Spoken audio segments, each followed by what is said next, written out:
అందుకని ఈరోజు చాలామందికి ఏమని చెప్పండి, కొమ్ములు వచ్చింది అండి. మంచోడు అడ్డం తిరుగుతున్నాడు, చెడ్డోడు అడ్డం తిరుగుతున్నాడు.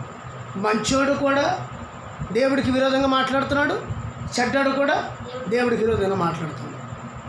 మరి అలా ఉన్నప్పుడు ఈ బోధ, ఈ దేవుని గూర్చిన వార్త ఎలా ప్రకటించబడదు? అందుకని కొరింథీ పత్రికలో చెప్పిన మాట అదే, శిలువను గూర్చిన వార్త నశించుతున్న వారికి వెర్రితనం. అంటే వెర్రితనంగా ఉన్నమాట దేవుని వాక్యం. సత్యం అంటే, దేవుడు అంటే ప్రతి వాడికి వెర్రితనంగా ఉంది. భయం లేదు, భక్తి లేదు, ఇష్టానుసార జీవితం. కానీ రక్షించబడిన మనకు దేవుని శక్తి ఉన్నది. ఎవరైతే రక్షించబడతారో, ఎవరైతే దేవుని అడుగుజాలు నడతారో వాడు దేవుడి శక్తితో ఉంటాడు. లేనివాడు ఏమవుతాడు చెప్పండి, ఏమవుతాడు? నశించిపోతాడు. ఏమవుతాడు? వాక్యం ఏముంది? అయితే కడవరి దినములలో కొందరు అబద్ధికుల వేషధారు వలన మోసపరుచు ఆత్మలందును దైవము బోధనందు లక్ష్యముంచి విశ్వాస భ్రష్టులవుతారని. అది అర్థమైనప్పుడు దైవ బోధ వీళ్ళ మాట. అందరిలో కొన్ని మంది వాళ్ళు పాడు చేశారు, మంచిగా ఉన్నారన్నమాట వీళ్ళు. ఎవరు? అందులో అన్న వాళ్ళందరూ దైవజనుడికి లోబడ్డారు, మంచిగా పాటలు పాడుతున్నారు, ప్రార్థన చేస్తున్నారు, సహవాసంలో ఉంటున్నారు, పరిశీలన చేస్తున్నారు.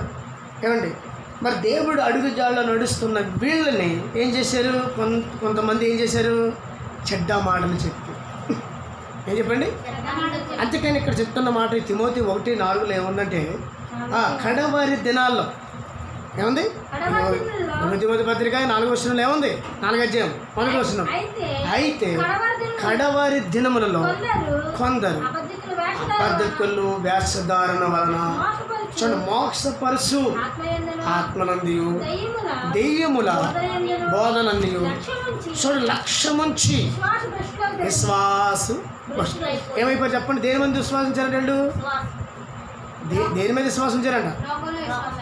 అక్కడ ఉంచండి, అబద్ధ బోధకుల మీద, అబద్ధ మాటల మీద, వాళ్ళ ఆటల మీద విశ్వాసం ఉంచారంట. చూసారండి ఎంత దుర్మార్గుల సంఘంలో ఉన్నారు, ఎంత నీచమైన వాళ్ళు సంఘాల్లో ఉన్నారు, ఎంత దుర్మార్గమైన ఆలోచన కలిగిన వాళ్ళు సంఘాల్లో ఉన్నారు.